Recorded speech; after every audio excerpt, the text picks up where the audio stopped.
अब देखिए टोका टोकी करेंगे। बोलिए ना, आप बोलिए, आप क्यों उधर बात अभी ये लोग जब बोल रहे थे मैं चुपचाप सुना। आप बोलिए। अगर जेल वेल की बात करोगे ना, जिस दिन सत्ता परिवर्तन होगा एक भी आदमी बाहर नहीं दिखेगा। ऐसी बातें मत करो, आपस में बात नहीं संजय ये जी, धमकी देने की बातें मत करो। संजय जी आपस में कोई बात नहीं, संजय जी प्लीज। 200 यूनिट बिजली फ्री, 400 यूनिट बिजली आधे दाम पे दिया।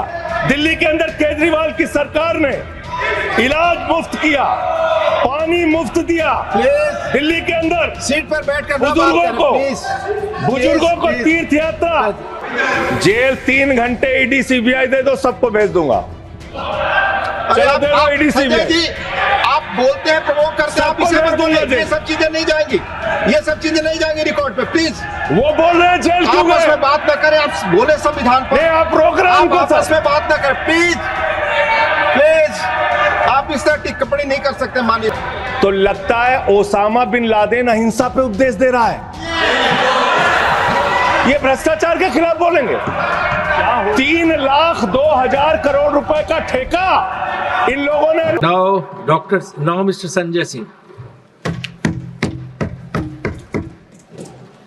धन्यवाद मान्यवर, आपने इस महत्वपूर्ण विषय पे भारत के संविधान के 75 वर्ष पूरा होने पर जो चर्चा हो रही है, उस चर्चा में मुझे भाग लेने का अवसर दिया, मुझे बोलने का अवसर दिया।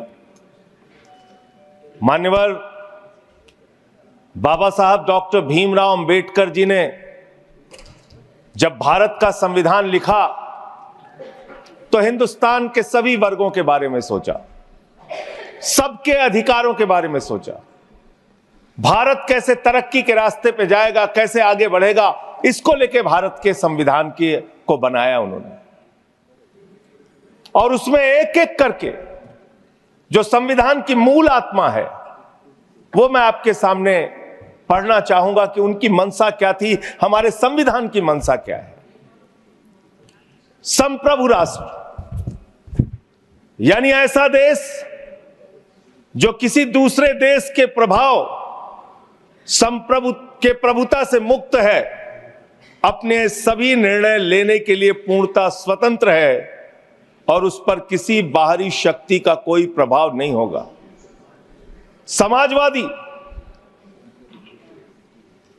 समाजवाद एक ऐसा विचारधारा है जो ये मानती है कि समाज के सभी लोगों तक संपन्नता का हिस्सा पहुंचना चाहिए। धन संपत्ति भी समाज से ही उपजती है, तो उसका बंटवारा भी शांतिपूर्ण और न्यायपूर्ण तरीकों से लोगों के बीच होना चाहिए। लोकतांत्रिक समाजवाद की यह विचारधारा कहती है कि धन समाज के कुछ लोगों तक सीमित नहीं रहना चाहिए। उत्पादन के साधनों पर लोगों का मिला जुला मालिकाना होना चाहिए। यह भारत का संविधान कहता है मान्यवर। और आज क्या स्थिति है, भारत की क्या स्थिति है मान्यवर, मोदी जी के राज में क्या स्थिति है। 5%, देश के 5% लोगों के पास देश की 60% संपत्ति है और देश के 50% लोगों के पास मात्र 3% संपत्ति है। और पिछले 2012 से लेकर अगर 21 तक का आप रिकॉर्ड इनका देखेंगे तो 40% संपत्ति 1% लोगों के पास गई है। यह है इनकी समाजवाद की विचारधारा, यह है इनकी बराबरी की सोच, यह किस तरीके से ये भारत के अंदर गैर बराबरी को जन्म दे रहे हैं। समाजवादी आंदोलन में नारा लगता था, जब तक दुखी इंसान रहेगा धरती पर तूफान रहेगा। नारा लगता था रोटी कपड़ा और मकान मांग रहा है हिंदुस्तान। नारा लगता था धन और धरती बट के रहेगी, भूखी जनता चुप न रहेगी। लेकिन आज भारत को इस हालत में इन्होंने पहुंचा दिया है मान्यवर, जहां पर 3% संपत्ति 50% लोगों के पास है और 5% लोगों के पास देश की 60% संपत्ति है। इसके आगे हमारा संविधान कहता है सेकुलरिज्म की बात, धर्मनिरपेक्षता, जिसका खुलेआम आप विरोध कर रहे हैं। ये एक ऐसी सरकार है, हमारे प्रधानमंत्री जी भारत के संविधान पे शपथ लेकर देश के प्रधानमंत्री बने। यहां पे बैठे हुए सांसद संविधान की शपथ लेते हैं, मंत्री संविधान की शपथ लेते हैं, लेकिन संविधान में लिखी हुई बातों को नहीं मानते। धर्मनिरपेक्षता से इनको मतलब नहीं है। हमको अगर दर्शन करना होता है मान्यवर, तो हम काशी जाते हैं, महाकाल का दर्शन करने उज्जैन जाते हैं, प्रभु श्री राम का दर्शन करने अयोध्या जाते हैं, लेकिन भाजपाइयों को जब दर्शन करना होता है तो ये मस्जिद में भगवान का दर्शन करने जाते हैं। मस्जिद में भगवान का दर्शन करने जाते हैं, मस्जिद में मंदिर खोज रहे हैं पूरे देश के अंदर। तो इसलिए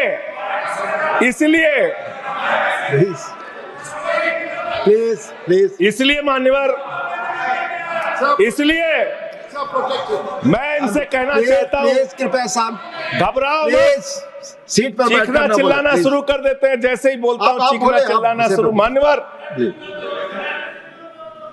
ये भारत खोदो योजना चला रहे देश में, भारत खोदो योजना। अरे मैं कहता हूं अगर इतना ही खोदना है, कल को कोई आके दावा करेगा संसद को खोद दो, कम से कम प्रधानमंत्री की डिग्री मिल जाएगी, उसका तो पता चल जाएगा कहां है। संसद खोद दो। ये भारत खोदो योजना बंद करो, इससे देश का विकास होने वाला नहीं है। आपने शिक्षा में क्या हालत की देश की। माननीय शिक्षा मंत्री जी यहां पे बैठे हुए हैं, मैं बताना चाहूंगा शिक्षा के स्तर को आपने कहां पहुंचा दिया। 11 लाख, अरे क्या क्या यहां बोला गया, मैंने खूब सुना है, आप ही लोगों से सीखा है। 11 लाख बच्चों को सरकारी स्कूल से दूर किया गया। 11 लाख बच्चों को। यह देश के अंदर शिक्षा की व्यवस्था है, और इसमें सबसे ज्यादा मान्यवर, अगर किसी राज्य की भागीदारी है जहां पे सबसे ज्यादा बच्चे सरकारी स्कूल से दूर हुए हैं, पिछले 8 महीने का आंकड़ा शिक्षा मंत्रालय ने लोकसभा में रखा, 11 लाख में से अकेले 7,84,000 बच्चे उत्तर प्रदेश में सरकारी स्कूलों से दूर गए।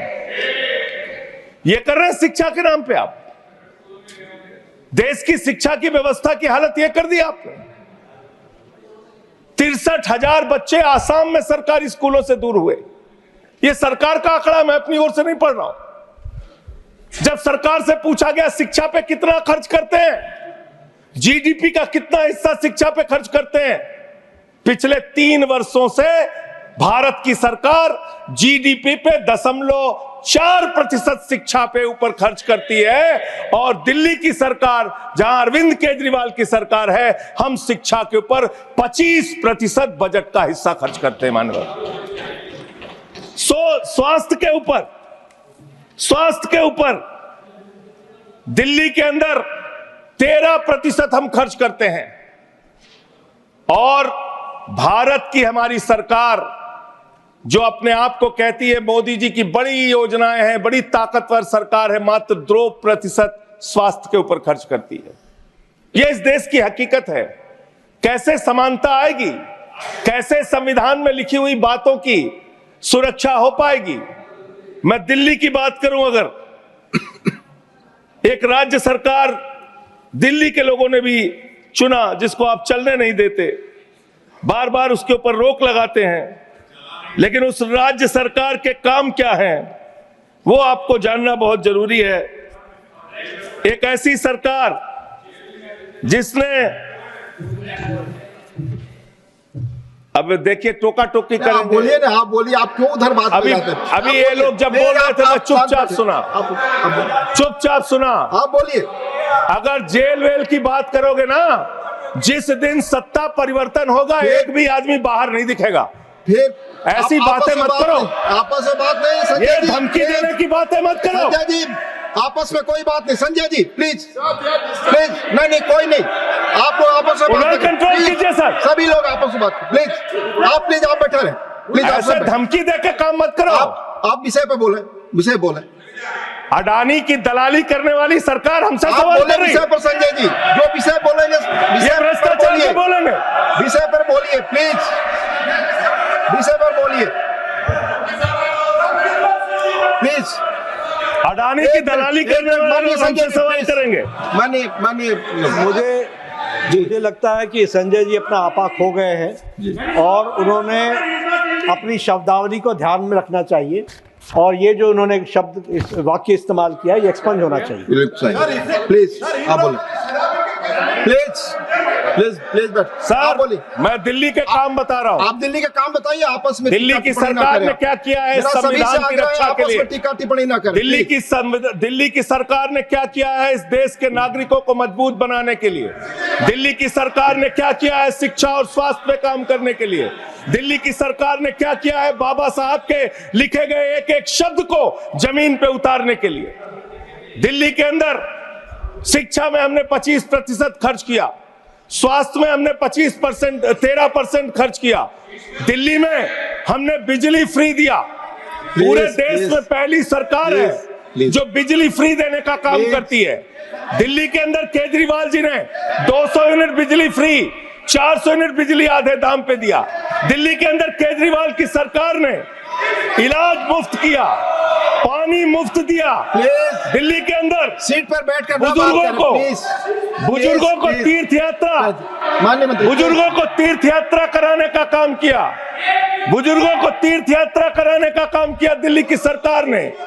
दिल्ली की सरकार ने माताओं बहनों के लिए बस की यात्रा फ्री करने का काम किया और अगली योजना आ रही है, दिल्ली में केजरीवाल मुख्यमंत्री बनेंगे, दिल्ली की महिलाओं को 2100 रुपए हर महीने उनके खाते में पहुंचाया जाएगा। हम महिला को सशक्त करेंगे, मजबूत करेंगे। संविधान पर भी जोड़िए उसको, संविधान पर बोलिए, संविधान पर बोलिए संजय जी। संविधान के अंतर्गत मैं एक चुनी हुई सरकार के बारे में बोल रहा हूं। संविधान पर चर्चा हो रही है, दिल्ली में अपेक्षा होगी संविधान पे आप बोले और दिल्ली में बैठे रहे। बोल रहा हूँ, दिल्ली के अंदर 200 किलोमीटर के मेट्रो नेटवर्क को हमने 2015 से बढ़ाकर प्लीज स्पीक ऑन 450 किलोमीटर किया। संजय जी कॉन्स्टिट्यूशन पे बोलिए सर। उन्होंने अपने सरकार की उपलब्धि गिनाई, आपने उनको नहीं रोका। प्लीज, अगर हम दिल्ली में एक चुनी हुई सरकार के काम को बता रहे हैं, हम सबसे आग्रह कर रहे हैं अपने विषय पर बोलिए। जिस राज्य से मैं चुना गया हूँ आपसे भी कर रहे हैं, उस राज्य में क्या काम हो रहा है, क्या ये देश इनको दर्द क्यों हो रहा है? प्लीज विषय संविधान पर चर्चा, पेट में तकलीफ क्यों हो रही है? संविधान पे चर्चा है, हर सदस्य से इनको तकलीफ क्यों हो रही है? हर सदस्य से हम अपेक्षा करते हैं संविधान पर बोले। तो दिल्ली में प्लीज जेल 3 घंटे ईडी सीबीआई दे दो, सबको भेज दूंगा। चलो दे दो ईडी सीबीआई। आप बोलते हैं, प्रवोक करते हैं, आप इसे पर बोलिए, ये सब चीजें नहीं जाएंगी, ये सब चीजें नहीं जाएंगी रिकॉर्ड पे। प्लीज, वो बोल रहे हैं जेल क्यों गए? आपस में बात न करें, आप बोले संविधान पर। नहीं, आप रोक रहे हैं उनको। आपस में बात न करें प्लीज, प्लीज। आप इस तरह टिप्पणी नहीं कर सकते माननीय सदस्यों पर, वो चीजें रिकॉर्ड में नहीं जाएंगी। इस तरह की टिप्पणी सदस्यों पर एक दूसरे पर करना, प्लीज आप विषय पर बोले। सर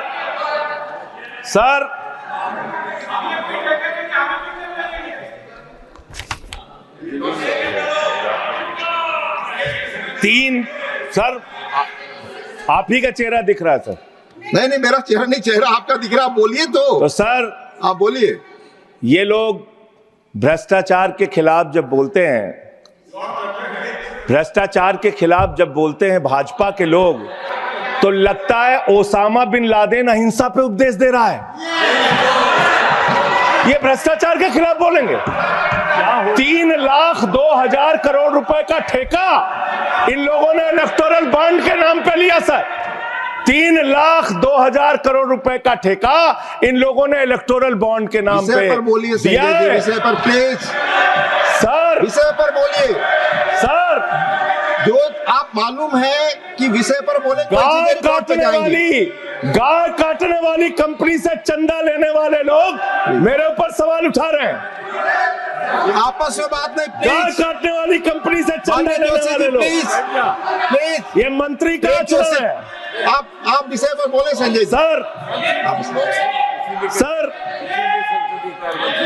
देश के अंदर एक चुनी हुई सरकार है, संविधान के तहत वो सरकार चुनी हुई है, संघीय ढांचे का जिक्र उस संविधान के अंदर किया गया है, उसको आप क्यों नहीं मानते?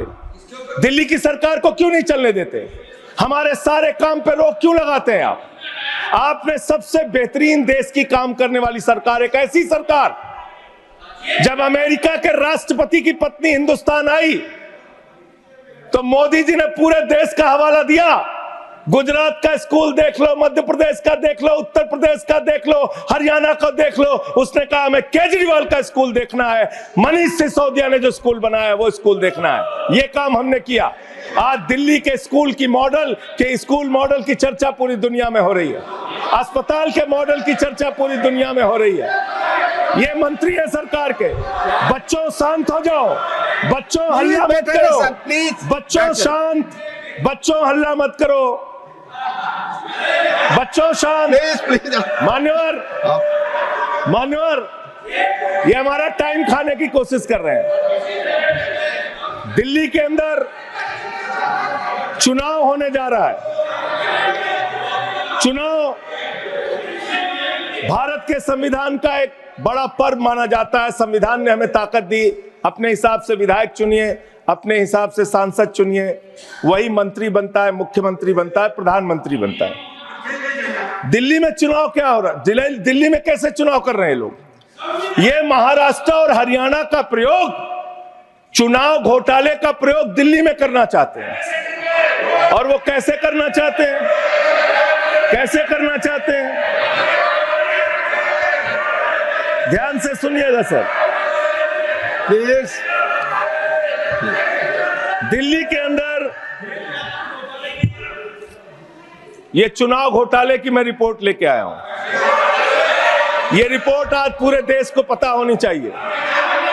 दिल्ली में जो चुनाव करा रहे हैं मान्यवर, ये घपले से जीतना चाहते हैं। शाहदरा में भारतीय जनता पार्टी के एक पदाधिकारी ने 11,008 वोट कटवाने की अर्जी दी। जनकपुरी में भारतीय जनता पार्टी के 24 कार्यकर्ताओं ने 4,874 वोट कटवाने की अर्जी दी। तुगलकाबाद में भारतीय जनता पार्टी के 15 कार्यकर्ता ने 2,435 वोट कटवाने की अर्जी दी। मानिए, आप संविधान पर क्या चुनाव के बारे में बोलना गलत है? प्लीज आप बैठे, प्लीज। क्या संविधान के अंतर्गत चुनाव नहीं होता सर? आप बोले सर, चुनाव के बारे में आप बोले। हाँ, तो ये आप गायब। फ्री एंड फेयर इलेक्शन संविधान ने दिया है। तुगलकाबाद में सर, तुगलकाबाद में एक बूथ है, बूथ नंबर 117, वहां कुल 1337 वोट हैं, उसमें से 554 वोट कटवाने की अर्जी 2 बीजेपी के कार्यकर्ताओं ने दी।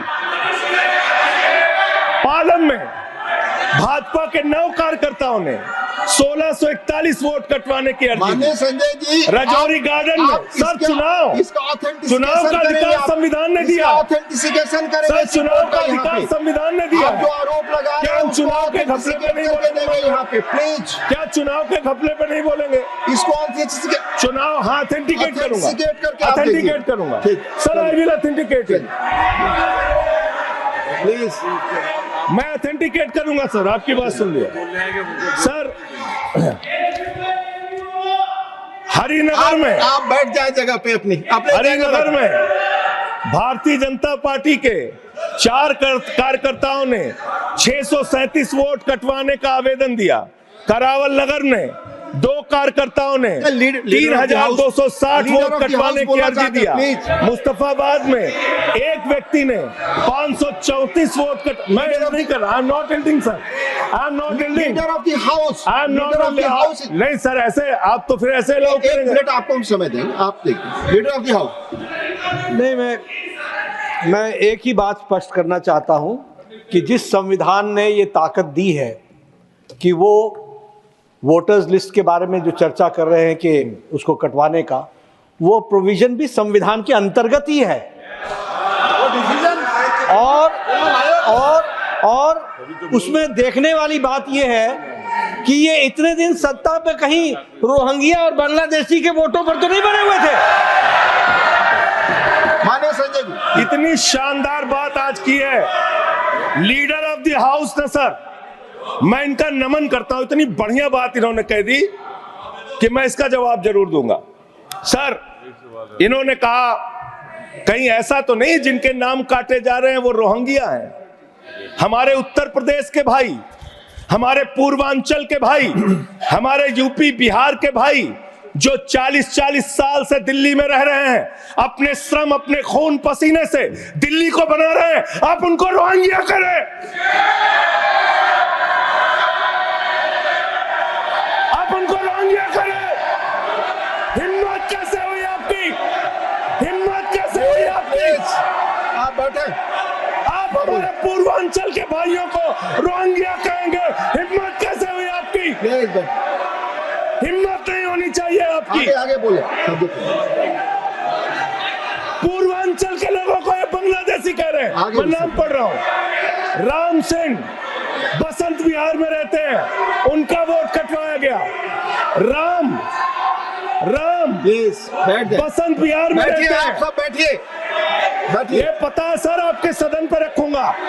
ये हिंदू लोग हैं, हिंदू लोग हैं, इनका नाम राम है, इनका नाम राम है, राम, इनका नाम राम है, राम। छोटे लाल वर्मा, आप बैठे। छोटे लाल वर्मा, अंबेडकर नगर, बस्ती, आरके पुरम, दिल्ली, इनका नाम कटवाया गया। सोनिया, अंबेडकर नगर, बस्ती, आरके पुरम, इनका नाम कटवाने की अर्जी दी गई। संतोष कुमार, अंबेडकर नगर, बस्ती, आरके पुरम, इनका नाम कटवाने की अर्जी दी गई। आशा, अंबेडकर नगर, बस्ती, आरके पुरम, इनका नाम कटवाने की अर्जी दी गई। गीता, हरकेश, सुशील कुमार, नरेंद्र, सुमन, ये सारे नाम लेके आया हूं। ये हमारे यूपी के, बिहार के, ये दिल्ली में रहने वाले 40-40 साल पुराने रहने वाले लोग हैं। ये बांग्लादेशी नहीं है, ये रोहिंग्या नहीं है। इनको आपने रोहिंग्या और बांग्लादेशी कहा है। पूर्वांचल के लोग आपकी जमानतें जब्त कराएंगे दिल्ली के चुनाव में, देखना। सर, आप ही दिख रहे हैं, मेरी बात तो नहीं जा रही। आप ही बोल रहे हैं। सर, आपको मैंने नाम पढ़ के बता दिया, ये लिस्ट यहां रखूंगा और मैं चाहता हूं ये ऑथेंटिकेट करने के लिए आपने कहा मैं नाम दूंगा। इसकी उच्च स्तरीय जांच कराइए, कैसे इन लोगों के नाम कटवाने की अर्जी दी जा रही है। यही महाराष्ट्र में घोटाला किया इन लोगों ने, यही हरियाणा के अंदर घोटाला किया इन लोगों ने। ये चुनाव घोटाले से जीतना चाहते हैं, दिल्ली में ये चाल चलेगी नहीं, याद रखना। केजरीवाल और आम आदमी पार्टी यहाँ पे बैठी है, संविधान पर बोलिए। यहाँ पे ये चाल नहीं, संविधान पे बोल रहा हूँ। संविधान, ये चुनाव ही गड़बड़ कर देंगे, आगे बढ़िए। चुनाव ही गड़बड़ करेंगे तो संविधान कहां से बचेगा सर? चुनाव ही निपटाने पे लगे हुए ये लोग। सर, दूसरी बात हुई दलितों के अधिकार की और बांग्लादेशी घुसपैठिया। सर, पिछले 10 साल से हिंदुस्तान में किसकी सरकार है सर? क्या यहाँ पे ट्रंप की सरकार है? क्या ओबामा की सरकार है? यहाँ पे, यहाँ 10 साल से किसकी सरकार है? 10 साल से यहाँ पे महामानव की सरकार है। महामानव की सरकार है 10 साल से। मैं महामानव से पूछना चाहता हूं, नरेंद्र मोदी जी से पूछना चाहता हूं, अमित शाह जी से पूछना चाहता हूं, सीमा की सुरक्षा किसके जिम्मे है? अमित शाह के जिम्मे है। सीमा किससे लगती है? बांग्लादेश की, त्रिपुरा से लगती है, आसाम से लगती है, बंगाल से लगती है। कोई बांग्लादेशी त्रिपुरा से, बंगाल से, आसाम से, झारखंड पार करके, यूपी पार करके, बिहार पार करके दिल्ली कैसे आ गया? आप लोग घास छील रहे थे क्या? आपकी सरकार घास छील रही थी क्या? कैसे आ गए भाई यहाँ पे बांग्लादेशी? और 10 साल में 10 साल में 10 बांग्लादेशी घुसपैठिया दिल्ली से भगाया हो तो उसका नाम बता दो, उसका नाम बता दो। 10 साल में 10 बांग्लादेशी घुसपैठिया दिल्ली से भगाया हो तो उसका नाम बताओ ना। राजनीति क्यों करते हो? नरेंद्र मोदी का दोस्त अडानी बांग्लादेश को बिजली सप्लाई करता है, आप इसे बिजली सप्लाई करता है। प्रधानमंत्री पर आपने भारत की बिजली चोरी करके, भारत की बिजली चोरी करके बांग्लादेशियों का घर रोशन करते हो। संविधान पर बोलिए, हमें ज्ञान बता रहे हो, प्लीज हमको ज्ञान बता रहे हो। हजारों करोड़ की बिजली चोरी करके झारखंड की बिजली, सर आप ही आ गए सर, मेरा तो नाम गायब हो जाता हूं मैं सर। झारखंड की बिजली चोरी करके, भारत की बिजली चोरी करके अडानी बांग्लादेश को पहुंचाता है। ये आप ही सब्सिडेट करेंगे, इसको भी करेंगे। हाँ, करें जितना आप बोलेंगे सब हाजिर कर देंगे साहब। आप इस सब्सिडेट करेंगे, इसलिए और लगा रहे हैं। हाँ एकदम करेंगे। ये दोहरी नीति नहीं चलेगी। आपके लड़के कतर के शेखों के साथ बिजनेस करेंगे, दुबई के शेखों के साथ बिजनेस करेंगे, यहाँ मुसलमानों के खिलाफ हिंसा की बात करोगे। मैं एक बात इन लोगों को समझाना चाहता हूँ, दिल्ली चुनाव में आ रहे हो, शांति से आना, एकदम शांति से आना। यहाँ पे अगर गंदी राजनीति की, हिंदू मुसलमान किया तो हमने दिल्ली वालों को सिखा दिया है। जब तुम कहोगे हिंदू मुसलमान, वो कहेंगे स्कूल अस्पताल, स्कूल अस्पताल, स्कूल अस्पताल। आपको मैं बताना चाहता हूँ, यहाँ किसी भी तरह की तानाशाही और दादागिरी दिखाने की कोशिश मत करना। दिल्ली का चुनाव मुद्दों के ऊपर लड़िए, चुनाव का घोटाला मत कीजिए। चुनाव हार रहे हो तुम 3 बार से, तो तुम सोच रहे हो वोटर लिस्ट में गड़बड़ी करा देंगे। इससे काम नहीं चलेगा सर। हम काम की बात करते हैं, दलितों के अधिकार की बात यहाँ पे हुई, दलितों के अधिकार की बात। मान्यवर एसटी, एससी, ओबीसी, ये 3 कैटेगरी, एसटी, एससी, ओबीसी, ये तीन कैटेगरी में भारत सरकार के अंदर ज्वाइंट सेक्रेटरी लेवल पे और सेक्रेटरी लेवल पे 322 अधिकारी हैं। और सरकार का आंकड़ा है, मेरा नहीं। ये क्या कह रहे हैं? ये कह रहे हैं दलित, एससी कैटेगरी के अनुसूचित जाति 16, एसटी 13, 39 ओबीसी और 254 जनरल कास्ट के लोग हैं। ये आपका दलितों, पिछड़ों और आदिवासियों के प्रति न्याय है। ये कर रहे हैं आप उनके साथ। लेटरल एंट्री के जरिए आप दलितों, पिछड़ों, आदिवासियों का आरक्षण खा रहे हैं। आप आईएएस की नौकरी में बहुत सारे बच्चे, 125 बच्चे हैं सर, जिनको इन्होंने क्रीमी लेयर के नाम पे आईएएस, पीसीएस, आईएफएस बनने से वंचित कर दिया। ये इनका इतिहास है। ये कर रहे हैं दलितों के साथ साथ। मंदिरों में घुसने नहीं देते। इनकी मानसिकता ये है, इनकी मानसिकता ये है। इन्होंने अयोध्या में मंदिर का शिलान्यास किया। उस समय हमारे प्रधानमंत्री गए, मुख्यमंत्री उत्तर प्रदेश के गए, राज्यपाल भी गई। उस समय के राष्ट्रपति रामनाथ कोविंद जी को नहीं बुलाया इन्होंने।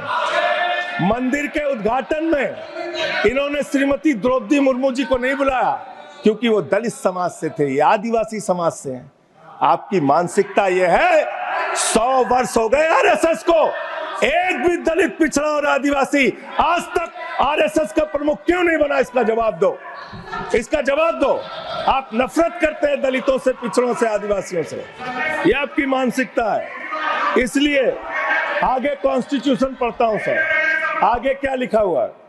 आगे लिखा हुआ है डेमोक्रेटिक, लोकतांत्रिक भारत देश की जनता अपने प्रतिनिधि खुद चुनती है। वोट के माध्यम से सभी के वोटों का महत्व बराबर है। जनता के द्वारा जनता का प्रतिनिधि चुना जाता है। जनता के द्वारा जनता का प्रतिनिधि चुना जाता है। उसके बाद चुनने के बाद सरकार बनती है और आप लोग खरीद फरोख्त करके संविधान को तार तार करके लोकतंत्र का गला घोट के महाराष्ट्र में सरकार गिराते हो, कर्नाटक में सरकार गिराते हो, मध्य प्रदेश में सरकार गिराते हो, उत्तरांचल में सरकार गिराते हो, अरुणाचल में सरकार गिराते हो। पूरे देश में तोड़ फोड़ खरीद फरोख्त करके सरकारों को गिराने का काम करते हो। इसीलिए मैं कहता हूं, जब ये लोकतंत्र के बारे में बोलते हैं, संविधान के बारे में बोलते हैं, हम लोग यहाँ विपक्ष की तरफ से खड़े होते हैं, चीख रहे हैं, चिल्ला रहे हैं, सोच रहे हैं इनसे डर के चुपचाप बैठ जाएंगे। एक बात याद रखना, ये देश बाबा साहब के संविधान से चलेगा, किसी मोदी और अमित शाह के फरमान से नहीं चलेगा। याद रखना, इसको याद रखना। और ये जो बार बार तुम्हारा गठबंधन ईडी से है, ईडी से तुम्हारा गठबंधन, सीबीआई से तुम्हारा गठबंधन, यहाँ इंडिया गठबंधन है, वहां ईडी गठबंधन है, ईडी गठबंधन है, ईडी गठबंधन। मान्यवर भ्रष्टाचार की बात मैं करूंगा। भारत के प्रधानमंत्री जिन्होंने देश के बड़े बड़े फैशन डिजाइनरों को भी फेल कर दिया, इतना सज के चलते हैं, इतना सज के चलते हैं सर। प्रधानमंत्री इटली का चश्मा, आप जानते हैं, इटली की घड़ी, आप ये सब चीजें नहीं जानते। यहाँ हमारे नेता पे टिप्पणी हो रही है, आप नहीं बोल रहे हैं, आप नहीं बोल सकते। हमारे नेता पे टिप्पणी हो रही है, आप नहीं बोल रहे हैं। प्रधानमंत्री पर आप टिप्पणी नहीं कर सकते। हमारे नेता पे केजरीवाल पे टिप्पणी हो रही है, आप नहीं बोल रहे हैं। आप please speak on the subject. हमारा टाइम बचा है सर। हाँ, तो आप बोले, सब्जेक्ट पर बोले, सब्जेक्ट पे बोल। हाँ, ये टिप्पणियां नहीं जाएंगी आपकी रिकॉर्ड पे। सर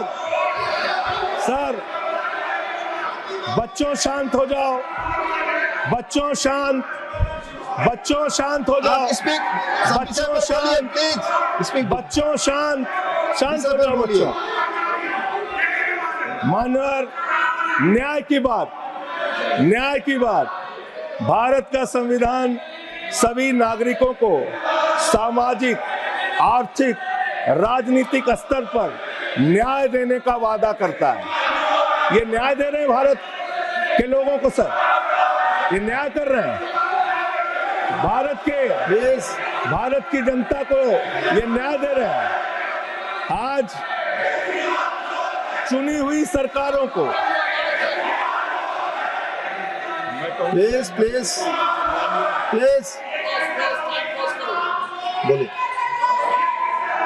बोलिए अपने विषय पे बोलिए। सर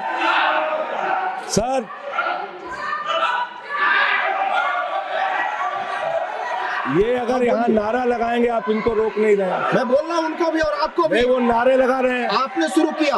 माननीय प्रधानमंत्री पर टिप्पणी नहीं, मैं अगर यहाँ नारा लगाऊंगा, प्लीज आप इसे पर बोलिए, संविधान पर बोलिए। तो इसलिए मैं ये कहना चाहता हूं, जरूरत से ज्यादा उतना ही काम करो जितना ठीक लगे। आप इधर बोले, आपस में बात करें। जरूरत से ज्यादा मत उड़ो संजय जी, प्लीज। जरूरत से ज्यादा मत उड़ो। संजय जी, आप गली में शोर है, संजय जी, नरेंद्र मोदी चोर है, कोई बात रिकॉर्ड पे नहीं जाएगी, मोदी चोर कोई है। बात रिकॉर्ड पे नहीं जाएगी। No, it will not go, please, it will not go on the record. नहीं, please go back to your seats. नहीं, आप ये गलत, नहीं सर, आप दुरुपयोग कर रहे हैं समय का। कैसे आप केजरीवाल दुरुपयोग को कर रहे हैं, बोल रहे हैं? प्लीज केजरीवाल को कैसे बोल रहे आप हैं? सब पीछे जाए, आप प्लीज, आप पीछे जाइए, प्लीज नागर जी, प्लीज आप पीछे जाइए। आप पीछे पर बोलिए, इनको चुप कराइए सर। आपने जो भी प्रधानमंत्री जी पर टिप्पणी की है और जो भी नारे उनके खिलाफ लगाए, ये भी बोलिए कि मुख्यमंत्री पर जो टिप्पणी की है वो भी जाएगा, आप बोलिए, वो भी हट जाएगा, आप बोले, वो भी हट जाएगा। आपका समय खत्म होगा, मैं खत्म करूंगा, प्लीज। मान्यवर, पिछले दिल्ली के अंदर कानून व्यवस्था की क्या हालत है? कल हमने महिला अदालत किया दिल्ली में। देश की राजधानी दिल्ली आज अपराधों से सहमी हुई है, परेशान है। क्या हालत है सर? 2019 से महिलाओं के खिलाफ अपराध में दिल्ली में 41% वृद्धि हुई है। 14,000 महिलाओं के खिलाफ अपराध, हिंसा का अपराध, बलात्कार का अपराध 1 साल के अंदर हुआ है। हर दिन दिल्ली के अंदर 3 से 4 रेप की घटनाएं हो रही हैं और 2019 से 3500 रेप की घटनाएं हुई और प्रतिदिन दिल्ली में 5 से 6 महिलाओं को असॉल्ट किया जाता है। ये आंकड़े हैं सर। 11 महिलाएं और बच्चियां प्रतिदिन किडनैपिंग का शिकार होती है दिल्ली में। ये दिल्ली की हकीकत है। देश की राजधानी में 35% रेप की घटनाओं में और 41% किडनैपिंग की घटनाओं में देश के 19 शहरों के मुकाबले वृद्धि हुई है। दिल्ली के अंदर आप ये कोर्ट है, सारे रिकॉर्ड रख दीजिएगा ये। हाँ रख दूंगा। ये कोर्ट, दिल्ली के कोर्ट में सर आपको जान के हैरानी होगी, देश की राजधानी है दिल्ली, दिल्ली के कोर्ट में हत्या की घटना हुई। जज के सामने हत्या सर, जज के सामने हत्या की घटना हुई। आप बताइए प्लीज ये नारे न लगाए, रिकॉर्ड पे नहीं जाएगा आपके नारे। प्लीज कृपया नारे न लगाए आप, प्लीज।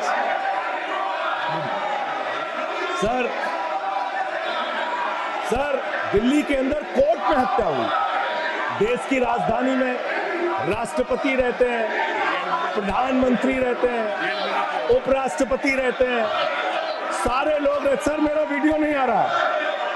सारे लोग रहते हैं देश की राजधानी में और इस देश की राजधानी की अदालत में हत्या हो रही है। इसलिए मान्यवर, मैं आपके माध्यम से अनुरोध करना चाहता हूं अंत में एक बात कह के। आज जब मैं आ रहा था, काशी लंका में रेहड़ी पटरी वालों की दुकानें तोड़ी जा रही हैं, गरीबों को उजाड़ा जा रहा है। जिस राजधानी दिल्ली में हम लोग रहते हैं सर, झुग्गी बस्तियों को तोड़ा गया, झुग्गी बस्तियों को उजाड़ा गया और हर साल का आंकड़ा है, मैं आपके सामने रखूंगा। मेरा आग्रह होगा प्लीज अपने सीट पर जाएं। प्लीज मान्यवर, एक बशीर बद्र की लाइन है, लोग टूट जाते हैं, बस खत्म हो रहा है। लोगों के घर उजाड़े जा रहे हैं सर, फिर आप ही का चेहरा आ रहा है सर। गरीबों को घर उजाड़ा जा रहा है दिल्ली में। बशीर बद्र की एक लाइन के साथ अपनी बात को खत्म करूंगा। लोग टूट जाते हैं एक घर बनाने में, तुम तरस नहीं खाते बस्तियां जलाने में। लोगों को उजाड़ना बंद करो। तुमने अयोध्या में उजाड़ा, तुमने काशी में उजाड़ा, तुमने दिल्ली में उजाड़ा। ये बुलडोजर राजनीति से देश का भला होने वाला नहीं है। ये चीखने चिल्लाने से कुछ नहीं होने वाला है और तुम्हारी तानाशाही के आगे झुकेंगे नहीं कभी। धन्यवाद। ये नारेबाजी लगा के धन्यवाद संजय, धन्यवाद, बहुत बहुत धन्यवाद। धन्यवाद।